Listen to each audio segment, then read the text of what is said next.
Be a part of the best pro wrestling podcast today by supporting the Going In Raw Patreon. You can enjoy access to the live taping of the show, exclusive merchandise, and patron-only episodes, and so much more. Support Going In Raw today. Click the link in the description. This is Charlotte, and you're watching Going In Raw. That sounds terrible. What's up? This is the most must-see WWE superstar of all time and his lovely, gorgeous wife, Marie. and you are going in Smackdown Live. Who needs Raw? What's up? It's your girl, Sasha Banks, the legit boss, and you are watching Going In Raw. Oh, baby, I like it raw. Oh, baby, I like it raw. And you are tuned in to Going In Raw right now. How you doing? Hey, friendo, Steve here. And Larson. And welcome to Going In Raw, the only pro wrestling podcast you need to be listening to right here at youtube.com/Steve and Larson. Also available at iTunes and anywhere podcasts are available. We're also available at soundcloud.com/Steve and Larson. Man, we fell out of the 150, Larson. Uh-oh. I think we typically do that on Mondays because... We don't have anything that goes up over the weekend. Right, there's nothing on Sunday and there's nothing on Monday, and football is heavy, and so it's all football. You know the number one, this zoomed to the top. I had never seen this before. It's some betting podcast about sports betting. So how are we going to compete with that? We got to start talking about betting on wrestling. Oh God, it's still number one. My goodness gracious. And I think it's a brand new podcast too. But people they're like, oh, money. So anyways, yeah, you guys can get on the iTunes, and if you hit that download button, that really, really helps us out. I'm looking at the iTunes sports and recreation category right now just to see where we're landing. And oh boy, I think we've fallen. Well, whatever. By tomorrow, we'll be great. But yeah, when you hit that download, subscribe button, and you do ratings and rankings and reviews and stuff like that, that all goes into that particular algorithm, I'd imagine. Yeah. And so we want to say thank you to all our supporters out there listening and chiming in, tuning in on the YouTube as well. Yes. We're really, really happy with it. And all our patrons, too. And all our patrons over there at patreon.com/Steve and Larson. If you guys want to contribute to the cause and get some cool rewards in return, we had like 40 people watching the show earlier today when we did our live stream version of the Raw recap. Correct. And those are all $5 per month patrons. And if you just want to tune in once a month to the live stream and interact with us before and after the show and catch the bonus episode just once a month, it's $1 a month. Yep. You also get priority patron questions in our Q&A section. Correct. So that's a lot of fun too. We can talk about SmackDown now, which is a lot more enjoyable to talk about. Yeah, than Raw. You can definitely tell the mood in this room right now is much better. Typically, after we watch SmackDown, we also had some Chinese food, and that was good. it was very good. So that we're not hungry. I ate a lot of food today. So did I. Yeah, my goodness gracious. Did you eat all that cheeseburger at lunch? Did I eat all the cheeseburger? Buddy boy, if I take one bite of a cheeseburger, you better believe that whole thing is going down. Okay. It's a small cheeseburger, you judgmental prick. No, I'm not being judgmental. I just didn't know if you ate it all or not. I'm just asking. What is that kind of question is that? How are you not being judgmental? That's the most passive-aggressive shit I've ever heard in my life. You ordered a certain amount of food. I was just curious if you ate it all. That's it. Yes, I'm a fat fuck. I'm not accusing you. Is that what you want me to No, say? I'm not accusing you. Because all I asked if you ate that entire cheeseburger. Are you trying to get me to cry? Is that what you want to do? No. Because I didn't say anything else he ordered. I just asked if he ate all that cheeseburger. That thing was good. It's a small cheeseburger, but it's a good quality cheeseburger. You don't have to defend yourself. You don't have to justify the size of the cheeseburger. I do, but it's not to you. It's to me. I'm telling myself, you fat bastard. No. How can you do, you fat hoss? How can you do that to yourself, idiot? You read more into my question. Hey, look, man, there's one thing I don't suffer from. That's a low self-esteem.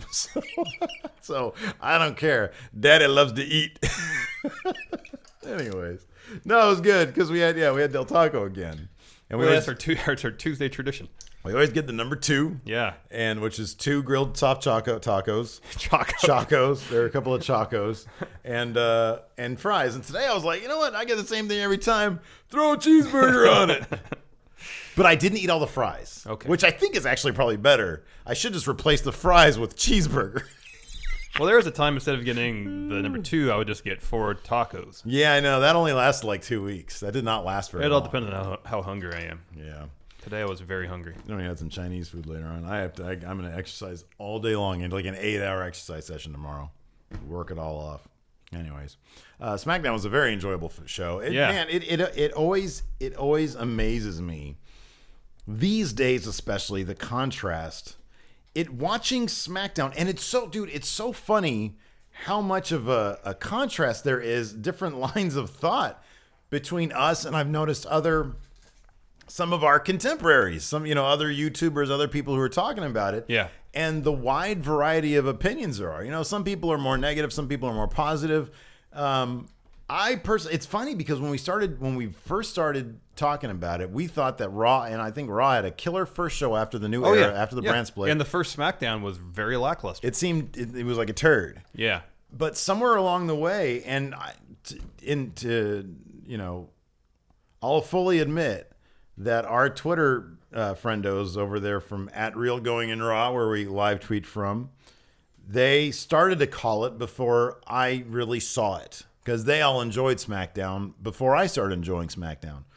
At this point, it is so obvious that the people on SmackDown are simply having more fun with it. Absolutely. You can just tell with... Okay, so we'll start off. Number one, SmackDown started with a match. What a novel concept. This started out with the Ambrose, James Ellsworth. Was that pre-credits or was that after credits? I don't think... Were there credits this time? No, Not when I say recap. credits, I There was mean a like the recap. big... There was a there was a recap. recap? Okay. Yeah. All right, but this was a really short bit. This is Dean Ambrose and Ellsworth. Yeah. And on top of that, it's James Ellsworth, who everybody wants to see these days. Yeah. So he's like the modern-day Stone Cold Steve Austin.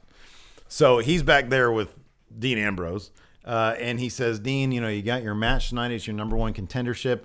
I want to be out there to support you because you were out there for me. Yeah, you've helped me 2 weeks in a row. I want to help you. And Dean says, nice that you would think of me, but no. Yeah, Dean no-sells him. No. He's like, dude, you're kind of a nerd. I don't want to be near you.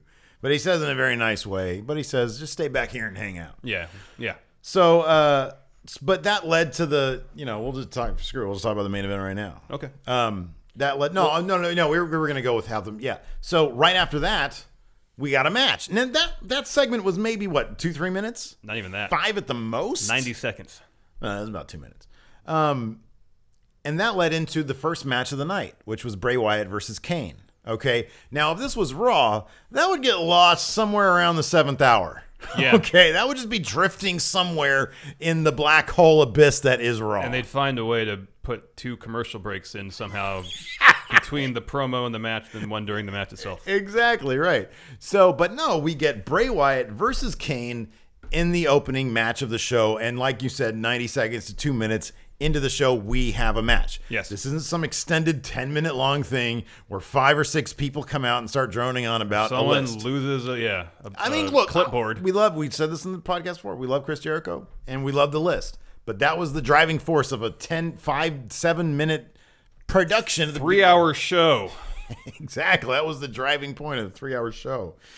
So this was a match, and it was an entertaining match. It was Bray versus Kane. You know what you're gonna get. Yeah. But not 5 minutes into the action, we get the Bray music. Hey, thing. Luke Harper shows up. Luke Lights go Harper's- down. yeah, lights go come down. back up. Luke Harper's Luke there. Harper's there. He's wearing a fresh new Wyatt shirt, but it's cut so that it sort of goes over his head. Yeah. It's sort of weird.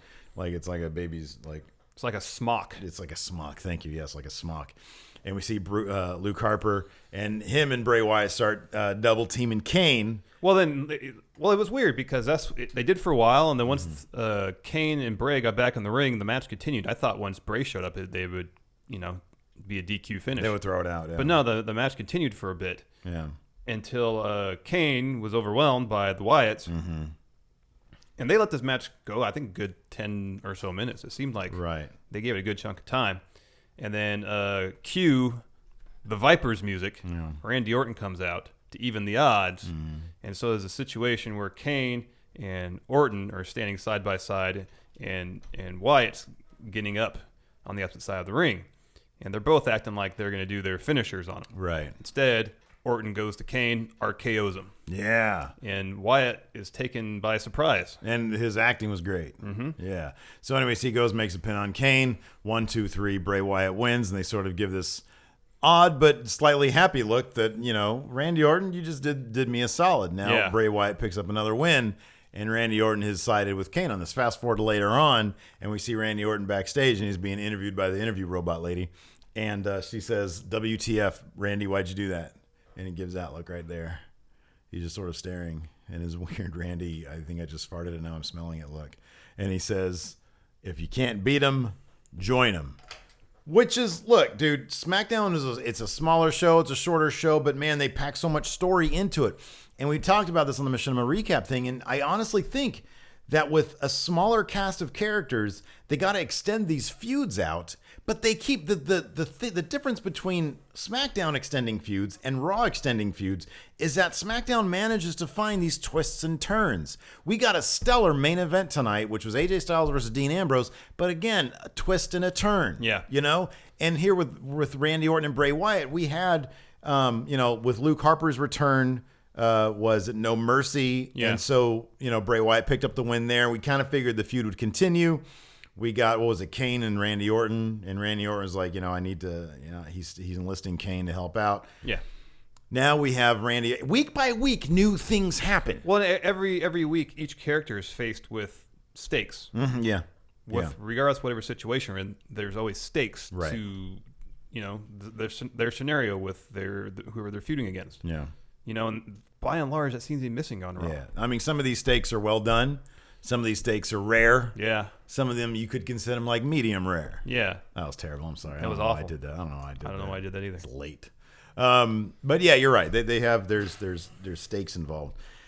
And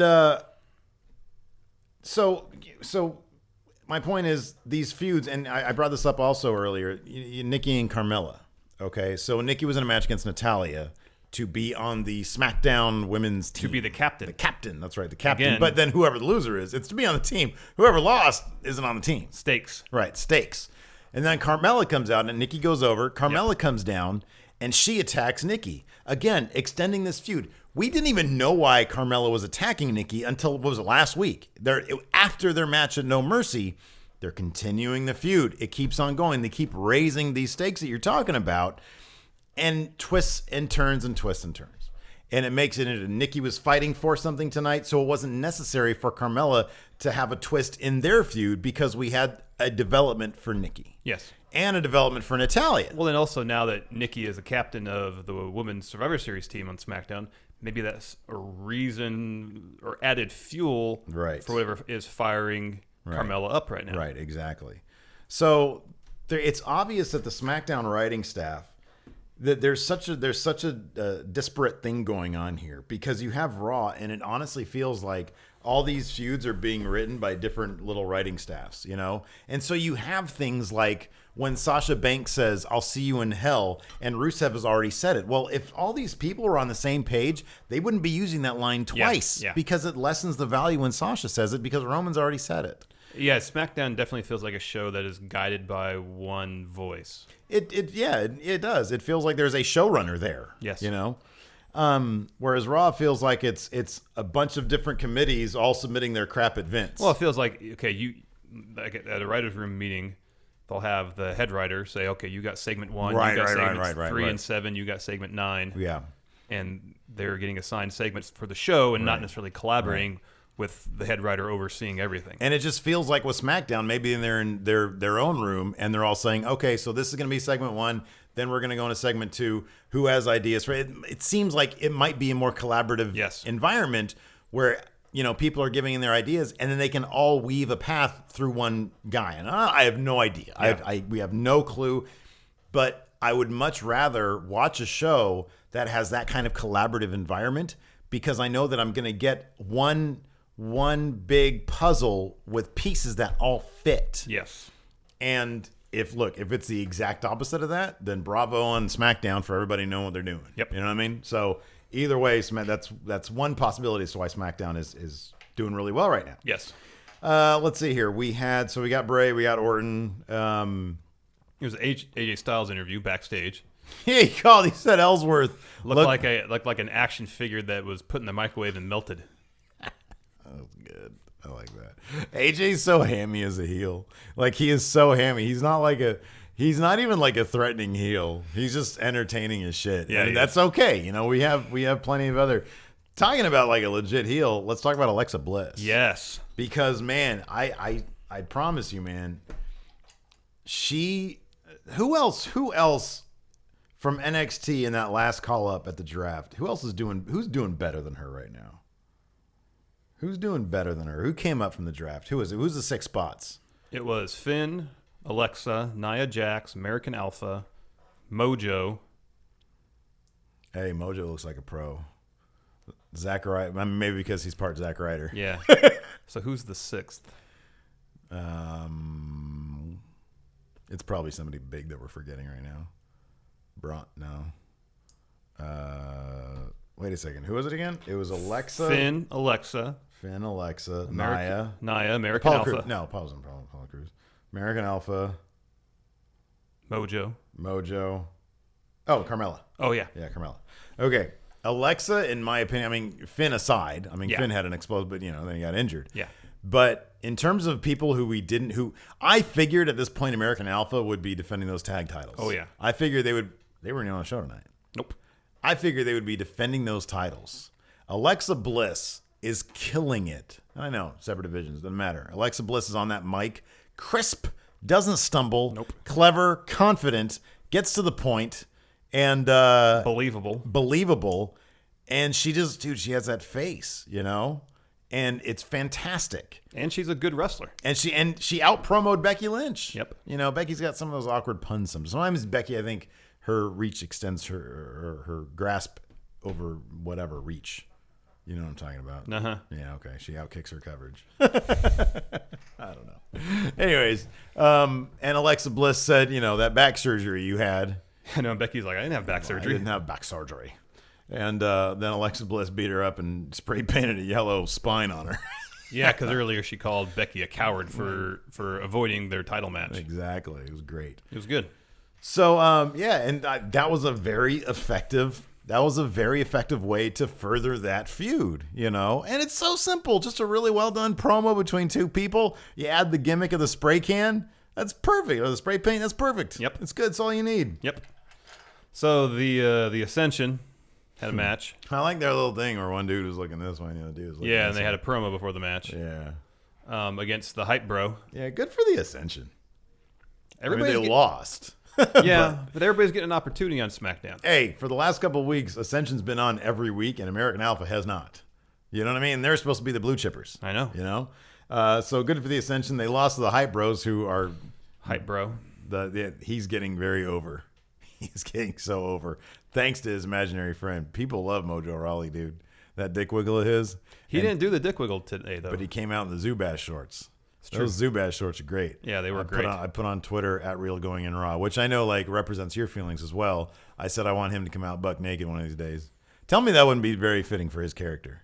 Mojo Rawley buck naked, except for those gauntlets of his that say whatever, and then he can have a gauntlet that says buck and then one says naked and goes like this, woo, like that. Man, oh man, he's hilarious. Yeah, he is. He is flipping. They had a promo, Zack Ryder, his imaginary friend, had a promo before the match. Yeah, he had a promo. It's good. Yeah, it was good stuff. It was more just Mojo, obviously high as shit spiritually on cocaine. There's a wellness policy. He can't do cocaine, but man, if there is something called spiritual cocaine, I think he's on it. Something that you can't be tested for. You know what I mean? It's possible. He's really hype. Here's the thing. He's an imaginary friend. He's not. The wellness policy doesn't apply to him. He's not subject to the wellness policy. Thank you. He's like Brock Lesnar. He's not subject to the wellness policy. Well, he's not a full timer, so. Exactly. Well, yeah, exactly. Let's see here. So they went over the Ascension in the SmackDown Survivor Series Tag Team Tournament. Well, there's 5 spots available for, I think, the 6 tag teams on SmackDown. So Ascension's not in, that's it. Yeah. So I don't know if they're having additional matches, but this was a match to wrestle your way into that Survivor Series match for the tag teams. Mm-hmm. And the Hype Bro made it in. That's right. I feel bad. I wish that they had beat the Vaudevillains. Because look, man, I'll say right now, I'm rooting for the Ascension. That's my new person to root for. Who did I root for last? Sheamus. Yes. And look at him now. He's great now. Well, yeah. He's fantastic now. My rooting for wins. Okay, we'll see what happens. It helps people. We'll see what happens with the I'm Ascension. rooting for the Ascension now. Might be 6 months. Heath Slater and Rhino need a heel team. They do. To face it ain't going forward. Nobody's afraid of the Vaudevillains. No. When some dude gets hit in the head with a soda can from a luchador and he gets knocked out, nobody's rooting for that guy. He's not a threat. He's not a real threat. I can follow him. I can fell him with a soda can. Okay. This is Sunkist. Simon Gotch down for 3. You have a Sunkist. What kind of soda do you think it was that Sin Cara threw at Simon Gotch's face? Dr. Pepper. You think it was Dr. Pepper? I think it's Dr. Pepper too.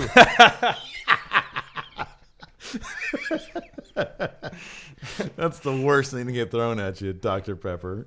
I was trying to think what they would have backstage at craft service. Yeah. Dr. Pepper. I don't think they have Mountain Dew back there. People probably complain if they put Mountain Dew back there. Yeah, probably. Yeah, Dr. Pepper's good, though, because you need something different. You need something that isn't Coke or Pepsi. Yeah, exactly. Got whacked with a Dr. Pepper. Oh, man, oh, man. Oh, goodness. So there was a segment backstage with Daniel Bryan on the telephone. Yeah. Talking to somebody, but I believe he was talking to somebody about being on one of the Survivor Series teams. Shit, was I out of the room? You were. Point? Oh no! So what happened? That's when Natalya walked in. Oh, yeah, no, I was there. I was there for that. Yeah, Natalya came in and said I should be captain of team, and he said, "Okay, well, you're in a match against Nikki." Yeah, we touched on that part. Yeah, already. yeah. But it would be cool if it were John Cena on the other end of that line. Oh yeah. And they were talking about what they're gonna do for the next formal dinner. Yeah, that's probably more pertinent. Are they gonna have some of that Alfredo Salvadore? It's like the post SmackDown show is always on the verge of completely falling apart. I love the post SmackDown show. Just like SmackDown, it's the show that's more fun. Yeah. Yeah. We talked about Nikki versus Natalya. Nikki went over. Yeah. Dean Ambrose had an interview. Yeah. Which I don't really remember what he talked about. Remember he said, wait, he did? Yeah. Well, that's on the notes here. He said, no, I remember this. He said, it was very inconsequential. Shit, he made some reference, though. I forgot what it was. He was just talking about his match with AJ. Yeah. I forgot what it was. Didn't the interviewer ask about Ellsworth, too? I don't remember. It was short. Yeah, it was short. Anyways, after that, we had The Miz. Oh, this is a fun segment. Come out with Maurice and the Spirit Squad. Yeah. This is sort of in danger of falling into... Here's the thing. There's nobody else on the upper mid-card for these guys to play around with. And so this is turning into, well, this is too much of these guys. Like, I thought they were going to move on from now. And I know we just said, long feuds are great.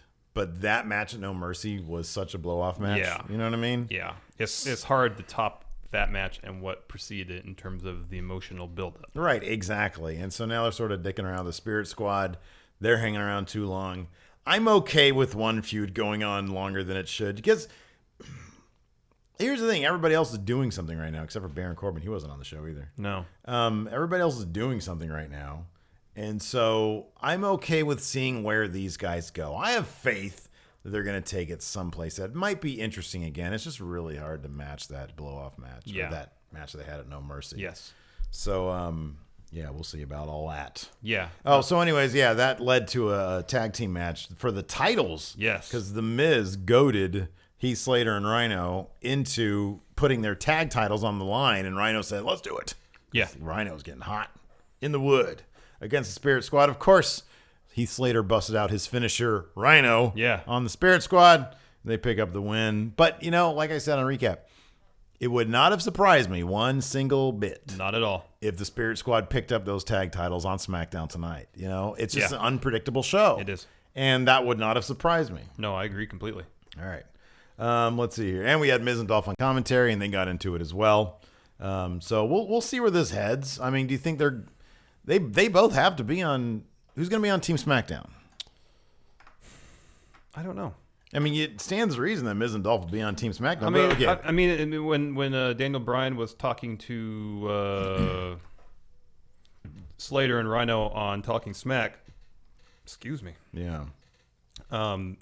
Heath asked him, well, we're the champions. Are we on the Survivor Series squad? Mm-hmm. And Daniel Bryan said, yeah, so long as you're champions, you're on. Right. So I wonder if that's what they're going to do with these matches, is take the 5 best competitors of each division, including the champions. Yeah. Do you think AJ, Dean, and Cena would all be on the same team, though? Do you think it'd be AJ, Dean, Cena, Dolph, and The Miz?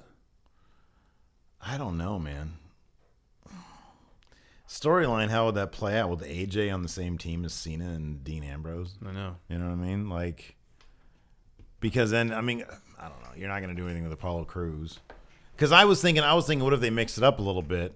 Because they haven't confirmed, but they seem to have been insinuating that Owens and Jericho were going to be on the Raw team. Yeah. It depends. I mean, honestly, it depends on how important they make them. I mean, look, if the Universal title is going to be defended at Survivor Series, then you're not going to get... Then, it seems like they're having these 3 Survivor Series matches.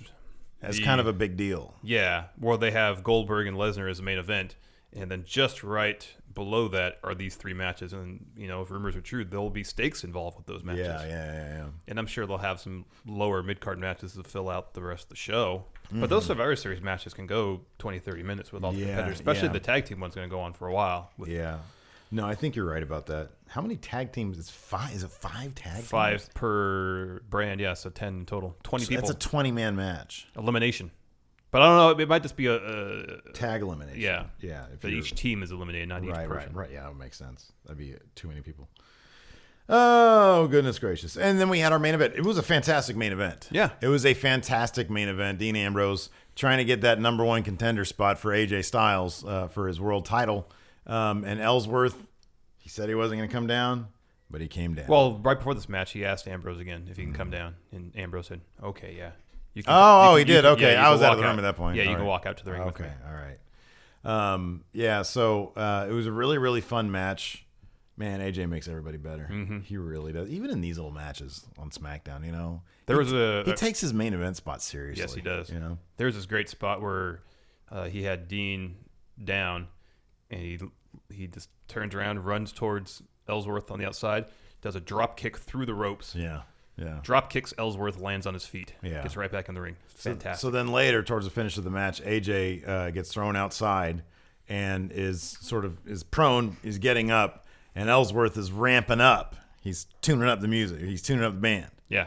And then he gives him some sweet chin music. Delivers a beautiful super kick to AJ's face.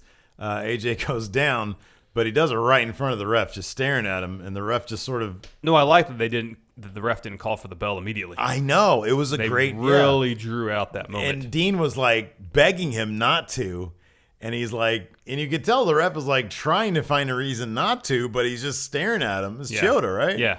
And Chioda says, sorry, nothing I can do. Throws it out. DQ. Winner, AJ Styles. Dean Ambrose not the number 1 contender. And also not happy. And also very not happy. Ellsworth is devastated that he just let down his hero, Dean Ambrose. Ambrose is pretty pissed off at the situation. So all in all, it was a very, very entertaining Raw. Yes. So yeah, it was a lot of fun.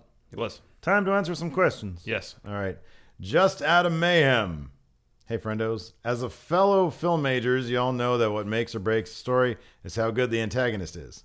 Do y'all think Dean Ambrose's WWE title reign was so underwhelming because he never went against a true heel?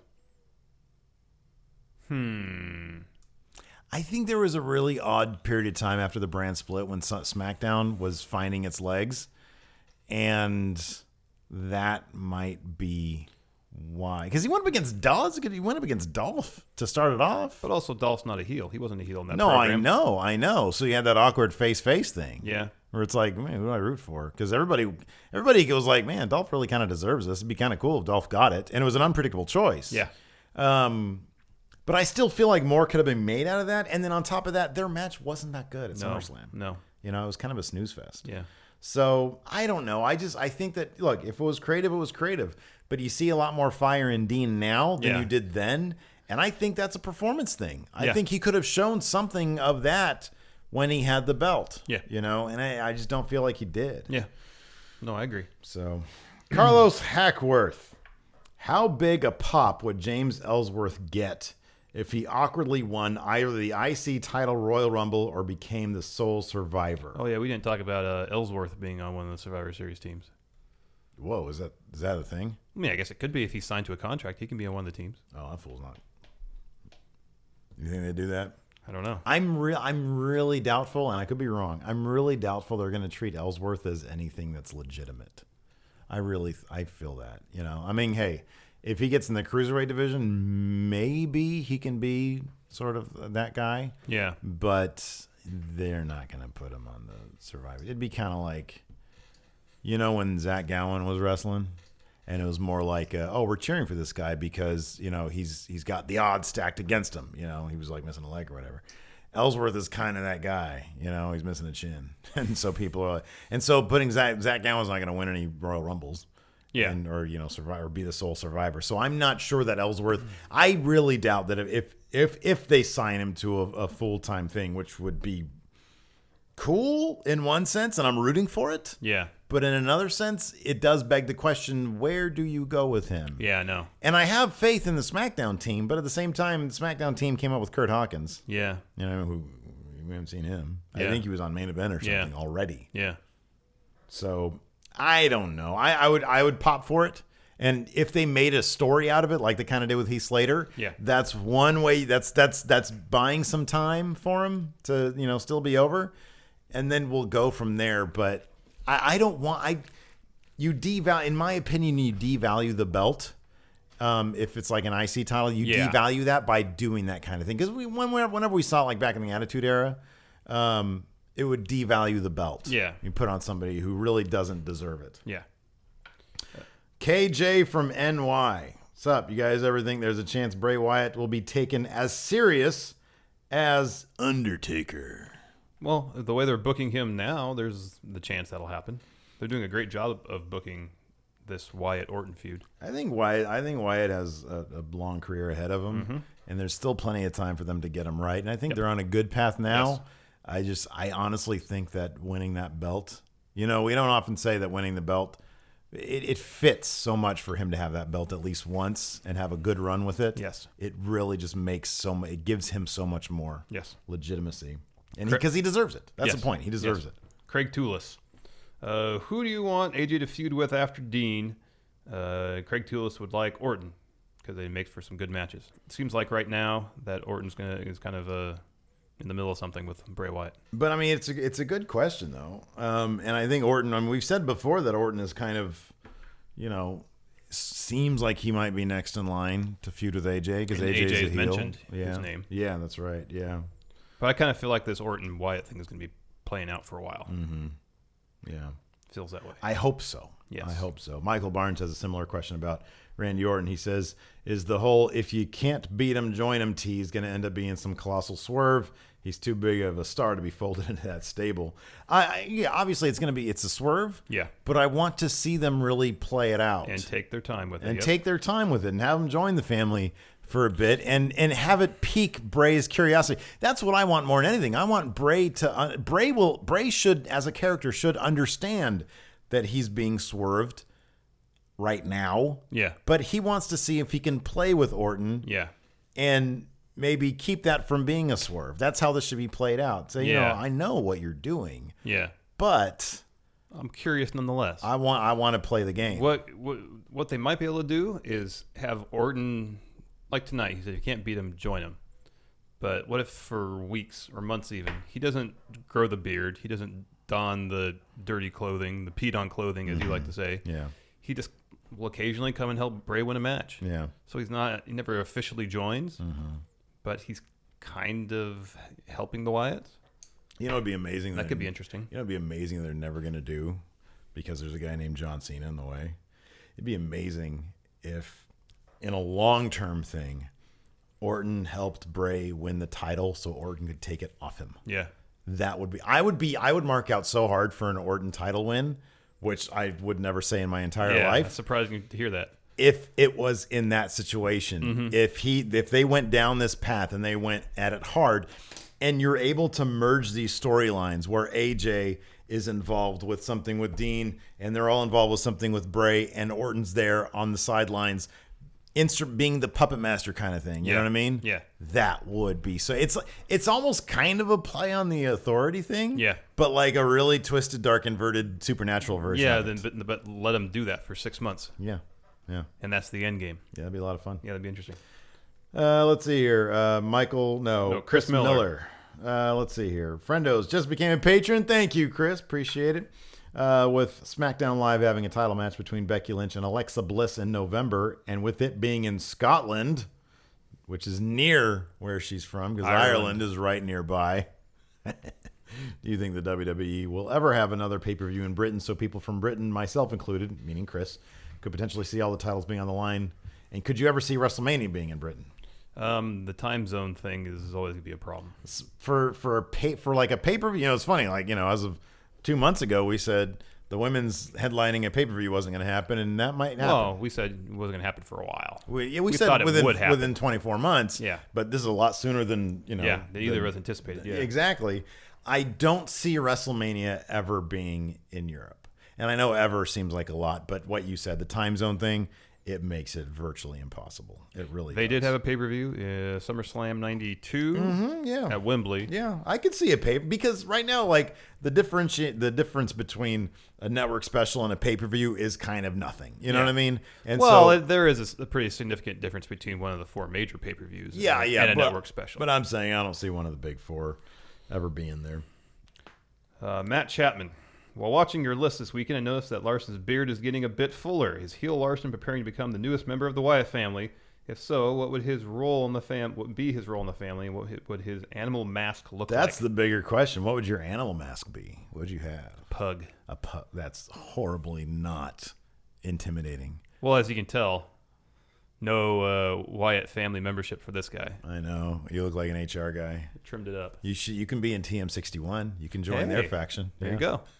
Yeah. You're so tickled by joining. What faction would I be able to join? The Hoss Bastard faction? What are those guys' names? Djokovic? Otis and Tucker Knight. Hoss Bastards. Let's see here. Big Razor Sexy. That's my Kevin Nash / Razor Ramon impression. Big Razor Sexy. Like, it could be either one. Did we witness the birth of Randy Wyatt tonight? Kind of seems that way. Big Razor Sexy. Go ahead. Jason the Cabbie. Was going to ask pretty much the same thing that Barnes did, but he beat me to it. So my backup question is, what would you guys like to see the ultimate stipulation to the team matches at Survivor Series be? First pick in new yearly draft or something of that nature? If it was up to you, what would you do for Survivor Series? Stakes involved.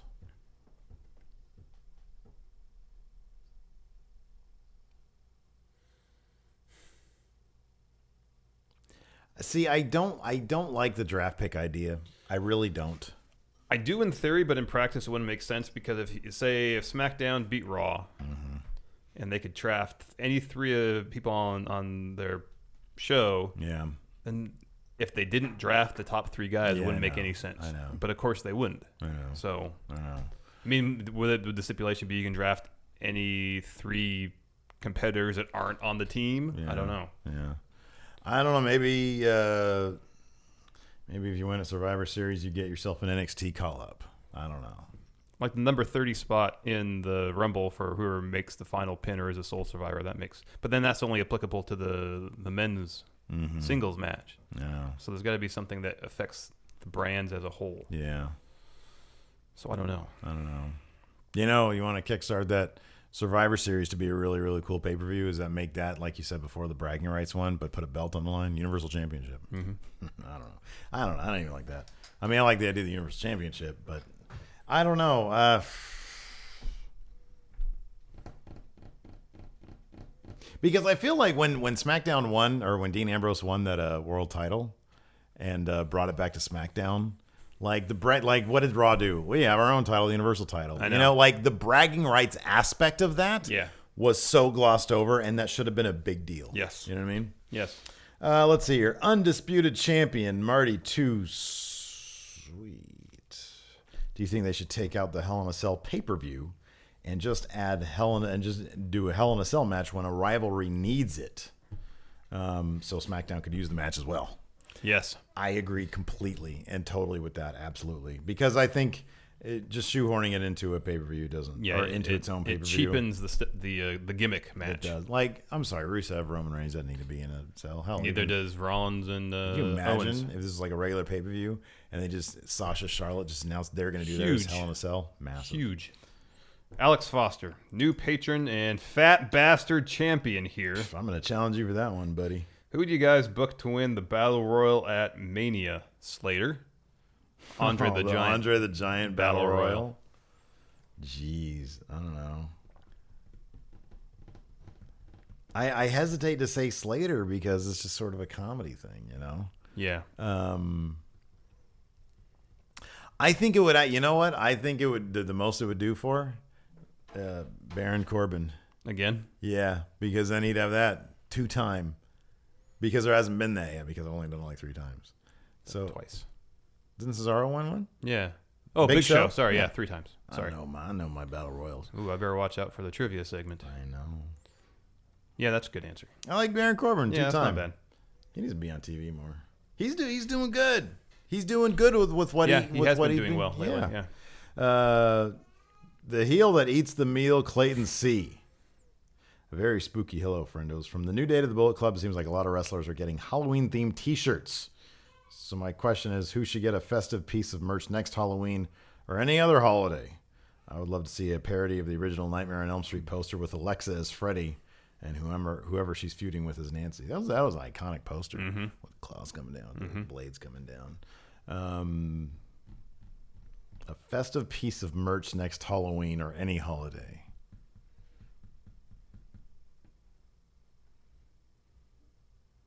Do like a nativity scene with the Wyatt family, like a little baby, little baby Randy Orton. That'd be great. Laying in the manger. You're not gonna beat that, dude. Yeah, I'm not. Nativity scene with the Wyatt. Are you kidding me? No, I'm not That'd gonna be beat great. That'd be great. The Wyatt family nativity scene. Intercontinental Macho Man. Oh yeah. Do you think with Shelton Benjamin returning to SmackDown, do you think he will be put in a feud against Dolph Ziggler for the title to move Miz to the heavyweight title picture? Thanks, guys. Love the show. Shelton's he had surgery 2 months ago, something like that. So he's out for another 4 months at least. Yeah. Maybe 6. Yeah. So who knows if Dolph will have the Intercontinental belt still? It's a good question though. Like who's going to move into who's going to fight Dolph Ziggler for that belt? That I don't know. Yeah. Maybe that the answer will present itself after Survivor Series if there's some sort of talent exchange. Yeah. Jefferson Nakamura, if given the chance, how do you guys bury the Mauro Ranallo beef? Or how do you add to it and how? I have no problem with Mauro Ranallo. I just don't think he's particularly... I think that there's some tweaks that, that he could do to his shtick that I would prefer. I don't know. There's no beef. He blocked us. We weren't even following him at the time. Yeah. He's like such a non-entity in my life that I thought the blocking thing was just funny. Yeah. I thought it was funny that that was the most successful Twitter poll we ever did. I know. And I was literally sick when I tagged him. I know. And I didn't mean to because I was like, I don't like to be mean. I want to be a star. Yeah. You know what I mean? Yeah. And so I honestly felt kind of bad. I don't want somebody to check their Twitter and be like, oh, man, these guys are rude. 600 people are saying I need to shut up. So, I don't know. I don't think about it, really. Yeah. Eric, the base hit king Blaha. Ever since you mentioned Mojo Rawley and his dance and his briefs a few weeks ago, when the little Mojos were swinging around Dick Wiggle in his opponent's face, he has gone to wearing shorts in all his matches. Is this proof that someone from WWE Creative is a friendo? Maybe it's Mojo himself. Maybe he'll make good on your buck naked idea. This is one dark match where we get word that he came out naked. It could be a dark match. Not gonna be on TV. There's standards and practices. Yeah, they can't do that on TV. I don't think they can do that. Dark match. They can't even do that during a dark match, man. Absolutely. Freak out everybody. That'd be great. Joshua N. Martinez. So will James causing Dean a title shot lead to Dean turning heel? With Cena gone, Dean is, apart from James Ellsworth, I guess, the top face in the show. Yeah. So no, he's not turning heel. I don't think so either. No, go ahead. Sorry. Najee Poles. What's the beef with the SmackDown camera work? I really like what they're doing. The crane is dope, by the way. I didn't notice the crane as much today. I did a couple times. Did you? Okay. I still don't like it. I'm not huge on the crane either. I think that's the one thing that it sort of makes it feel like a smaller show. Yes. And I still feel like it makes it feel like a smaller show. 3-time German heavyweight champion, the Stahl Sheik Asadi. Greetings from Germany. If you could overhaul or straight up remake a gimmick match, what would it be? He would change a Hell in a Cell to a lower, more spheric construction so the performers can climb the roof. Kind of like the Ultimate X thing TNA had. Okay, I like that. If you could overhaul... It's kind of like the Elimination Chamber then too, right? Yeah. Doesn't that kind of like a dome... yeah, it has a dome roof. Does it have a dome roof? Yeah. Or is that, I think you're... Yeah, because what... Callisto, he Yeah. climbed it. Yeah, that Yeah. was really cool, actually. I would do this. I would bring back War Games, except I would do what we were... Look, if you're going to call it a triple main event, you have three rings. matches happening at the same time.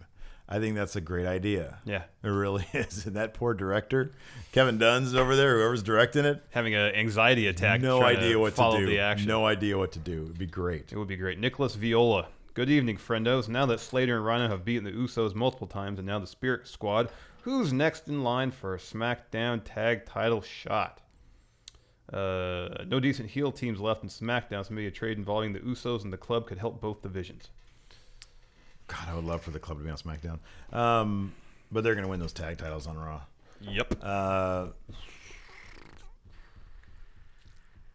Interesting I don't know. that the Usos are nowhere to be found. Mm-hmm. They're doing nothing with them quick. Telling you. You know what? I wonder. Man, no, they couldn't do that. Those hype bros, they're going to go play. That hype bro, he's going to go play. The heel tag teams right now are that are available. The Ascension, Vaudevillains, and the Usos. But the they already beat the Usos. Usos twice. So Yeah. That's probably not going to happen.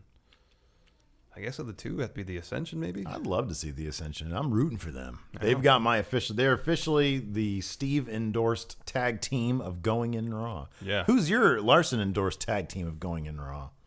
Don't say the Vaudevillains. That dude got hit in the face with a Dr. Pepper can. I'm gonna say Breezango. Dr. Pepper. Oh man, where have they been? Where are they? What brand are they on? They're on SmackDown. They are? Yes. Oh my God, they're talented. Yes. Jay Wood. With the ever-present possibility that WWE could buy out TNA, are there any match types or titles you wouldn't mind WWE incorporating into its universe? Replace the Cruiserweight division with the X division.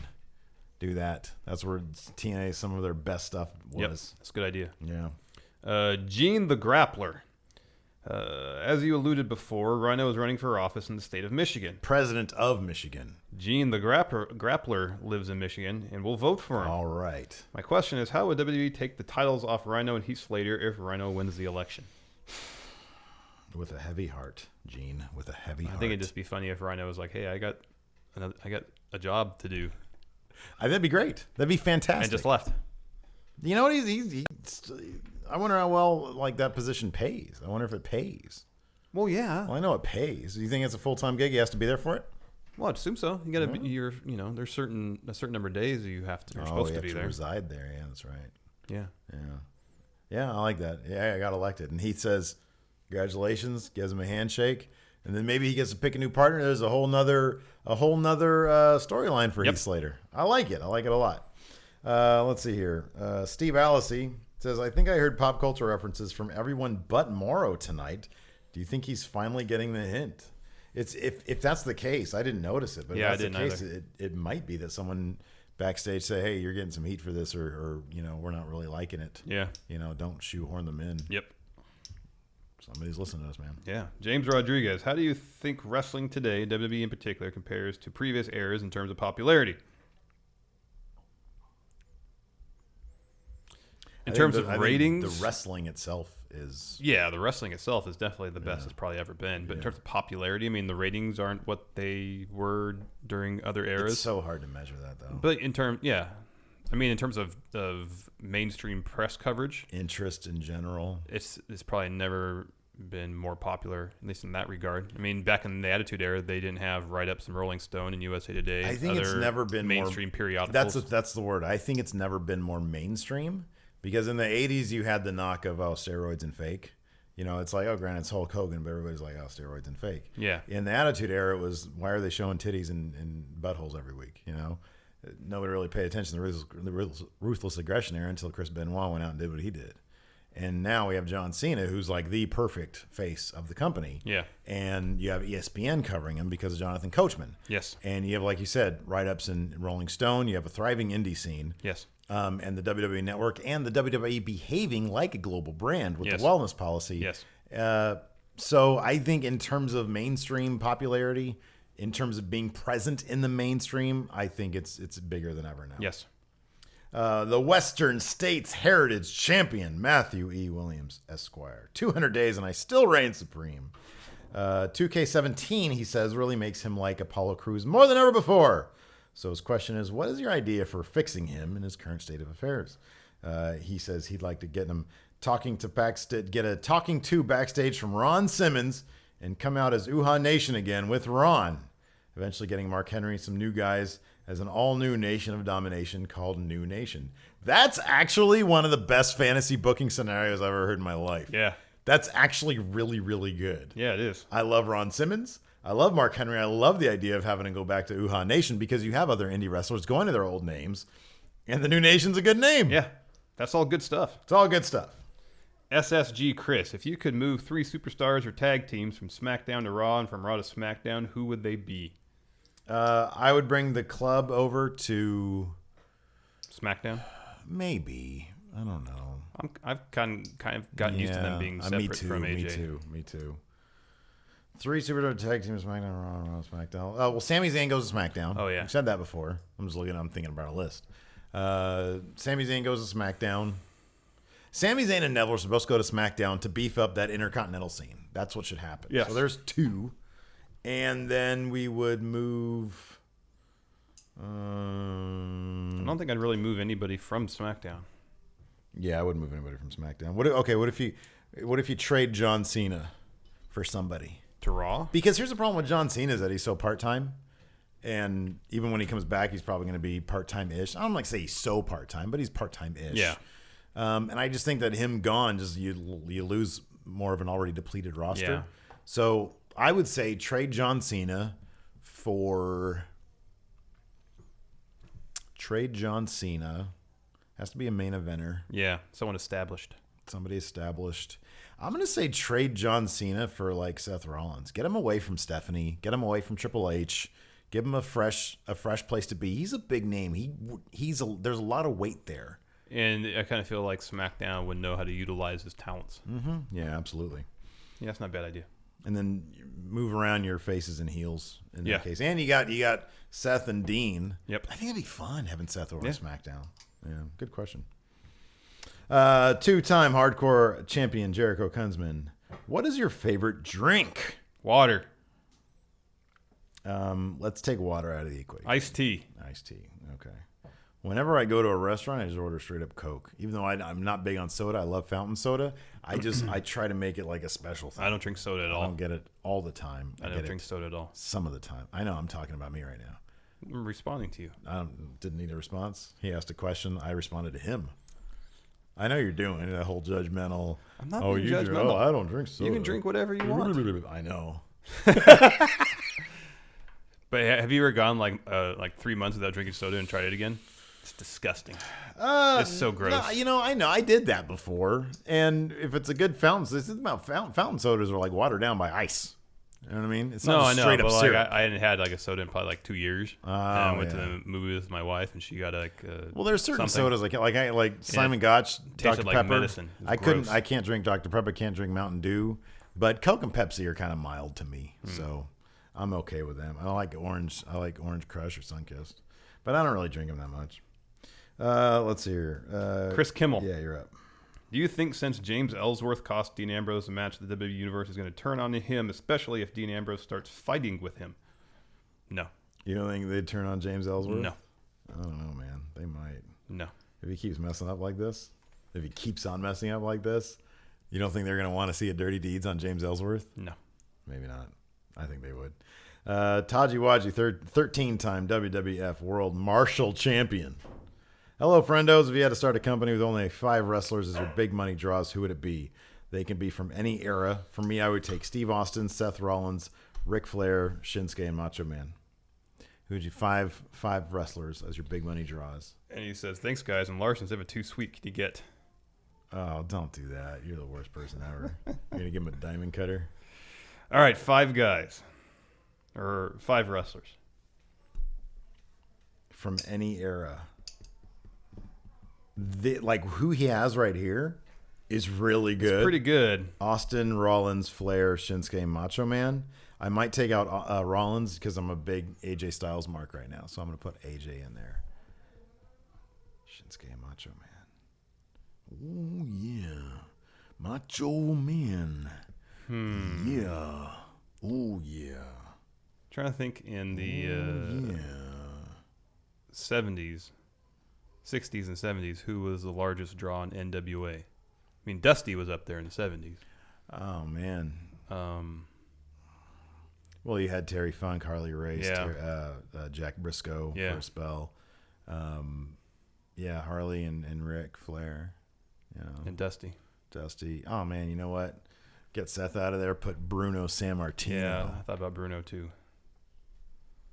You should get. You know what I'd do? I'd do 3 Nature Boys.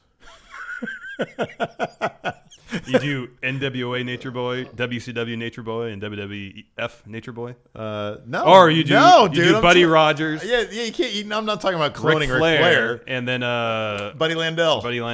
That's a good idea. I would do 3 Nature Boys. All the Nature Boys. I would do 3 Nature Boys and 2 Rudes. Bobby Roode and Rick Rude. That's good. That's what I would do. That's real good. Yeah, I want Scott Hall, Razor Ramon. Okay. Rick Bogner, Razor Ramon. Oh, that's good. Kevin Nash, Diesel. Glenn Jacobs, Diesel. Kane, Diesel, okay. And then Primetime Brian Lee, Undertaker. There you go. I like it. That's good.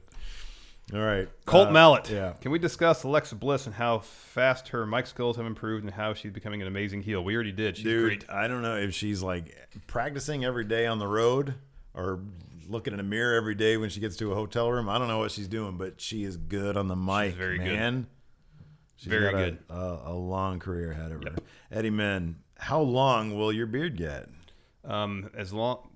The length it was before I trimmed it, that's pretty much the max these days. Yeah, that was pretty out of control, man. Because then it gets to be too much to deal with. A little too much. All right. Jen Lee accepted. Who is your favorite unpopular wrestler? For example, he loved X-Pac's style and matches, even when he was getting booed out of buildings. Wow. Who's going to cop For to Steve, that it's Sheamus. Oh, man. Yeah, well, you proved to me earlier that he is unpopular. Yes. So I guess currently my favorite unpopular wrestler is indeed Sheamus. Hey, I can interview him again. Yeah. Sheamus, you've had a big turnaround. I'm now supporting you. How do you feel about that? Like, who are you? Yeah. How about you? Give me an unpopular wrestler. I mean, I guess I've been told that you were a huge Wade Barrett fan. Never. You're a big. But you were a big Fandango fan. That's what. Yeah, that's what I'm saying. People love Fandango. Apparently, say I'm a. You and Mark were both also very, very certain that Titus O'Neil was going to be a massive star. Yeah. World Wildlife Foundation champion. Okay, Strupp kind of wins. That's good. The World Wildlife Foundation. Hey, friendos, do you think any matches at Hell in a Cell will end in a dust event? Listen, baby, listen. Because of SmackDown interference, are we gonna get the invasion? Listen, here's what you do: you buy a ticket to the front row through StubHub, right? You go to StubHub.com, you get yourself a front row ticket, baby, and then this is what you do. You jump over the guardrail, baby, and the security ain't gonna mess with you. I don't think they'd have to buy a ticket on StubHub because it'd be orchestrated behind the scenes for them. All you gotta do to be there. You just drop them. And also, if you have a SmackDown competitor sitting in the front row, you're telegraphing. Who are you talking to, right? You're talking to Dusty Rhodes, NWA World Heavyweight Champion back in 1970 something or another. So listen, you're gonna jump the guardrail. You're gonna give a diamond cutter to everybody you see, baby. A diamond cutter for everybody. Okay. Then you're going to put them all in figure fourth at the same time. Oof. How am I going to do that, Dusty? Listen, don't worry about the details, baby. Dusty finished for everybody. Branson, the original hype bro Donahue. Oh, no, the original hype bro. Just wondering if either of you have heard Cody Rhodes' new entrance music, and if so, what did you think about the straight shoot against WWE using one of Dusty's best promos ever as lyrics? I have not heard about any of this. Nor have I. Branson, my friend, I don't know what you're talking about, but I will do some research in it. Yes. I will look into it. Yes. And ask the question again next week. Yes. And we'll have an answer for you. But I did see Cody Rhodes on some WCPW. And in the words of our friend Adam Pacitti, you love it. Good job. Good job incorporating all that in. You like that? That's good. We're going to be front row in Orlando, baby. I know, it's going to be I'm fun. going to boo the shit out of Pacitti. I don't know why you got so much heat with Pacitti. You love it. I love his catchphrase. You got to start watching that WCPW. I do. Those boys put on some entertaining shit. I like it. Let's see if there's any more questions. Oh, there are. Who are you? Andrew Wormley. Hey, friendos. How do you feel about Nikki showing shades of John Cena? She did the shoulder tackle. Oh, yeah. She I like won it. Using the STF. I like it. That's good. Yeah, I do too. That's good. I like it. It's synergy. It's synergy because he goes like that, and then maybe even down here like that with the poo-poo. And then I like it's good. It's good. Do you think they do butt? I don't know. Really? You're not know. even going to speculate if they do No, butt or it's not? Not my business. No? Nope. I don't think they do butt. He doesn't seem like a butt guy. You know what I mean? No, I understand your point, but I don't know. Maybe tomorrow in Total Bellas we'll find out. Or We tonight. could. Okay, this goes up Wednesday. Yeah, it could. We'll find out. We could find out. If butt. Probably not. My goodness. All this crazy conversation we have on the SmackDown show. Ooh, my favorite time. Go get. Oh, yeah. Go get. Almost forgot. We're going to do trivia now. Now it's time for trivia. It's the best place in the world, trivia. It's kind of got all messed up. Just give me a card and you get a card. And then we get to pick a prize. Whoever wins card. Well, remember you get Those are the prizes. I know. These are the prizes. This is the best part. But remember, the prize cards you get the number of prize cards. So far, I have Rene Dupree, I think. Like if you win by 2, you get 2 prize cards. And I think I have JBL's money. No, you have Who has JBL? I don't know. I have mine in my computer bag. I don't know where you kept yours. Yeah. I think Alabama might have taken mine somewhere. Well, then you have no cards, do you? You ready? I go first. Oh, wait, hold on. We already had that one.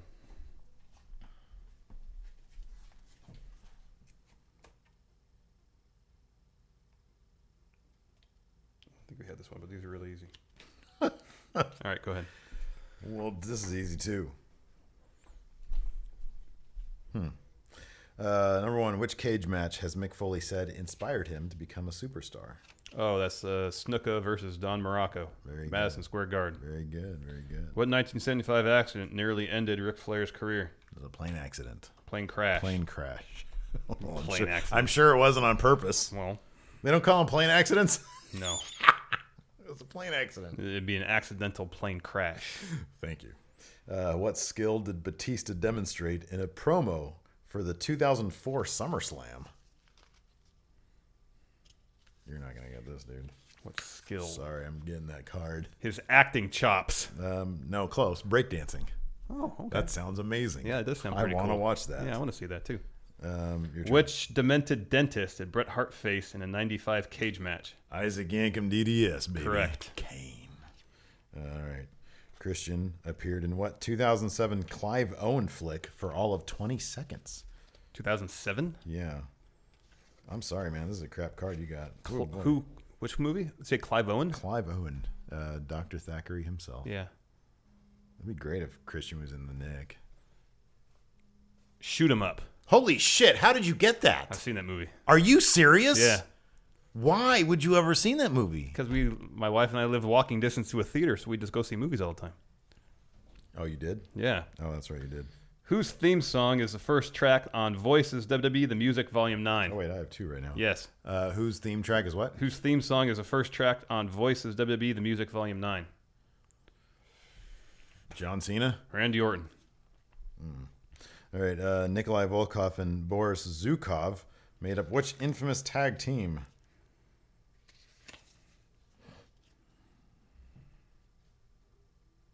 I don't know. The Bolsheviks. Oh, I guess I did know that. I didn't know that. I knew the name. True or false? Jake the Snake Roberts never won the WWE Championship. True. Yeah. He never won that. Which underdog defeated Armando Estrada in 2008 to win an ECW contract? What, underdog? What underdog? Good luck with that, dude. If you get this, I will give you all the money in my wallet, which is none because I don't carry cash. Underdog. You're not going to get it, dude. 2008? You weren't watching at the time. I have no idea who this person is. Mikey Whipwreck. Colin Delaney. You have 3. All right, the best I can do is tie then. What was the name of the WWE theme? Wait, you're done with these. Oh, cards. I am? Yeah. Oh, okay, well, best you can do is lose. I guess so. What was the name of the WWE themed Slurpee offered by 7-Eleven in 2002? In 2002? Yeah. WWE themed. As opposed to 2004, which is the one you know. Yeah, I know exactly. Oh, which year was that? Okay. Slurpee Slam. Bruise and Berry. That sounds stupid. You get 1 card. I get my card.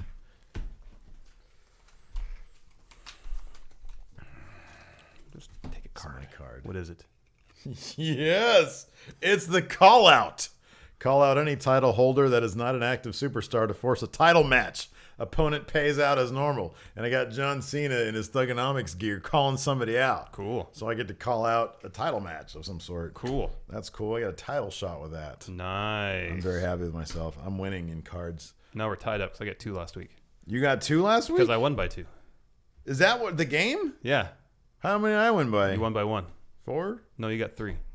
That's how we're playing it? I think you just invented that rule. No, I invented it last week, and you didn't protest, therefore it's now I didn't even know you did that. Well, you got to pay attention then. That's crazy. Anyways, good show today. We'll be back for the dirt sheet. Give me a handshake. See you Friday. All right. Bye, everybody. Talk to you guys later.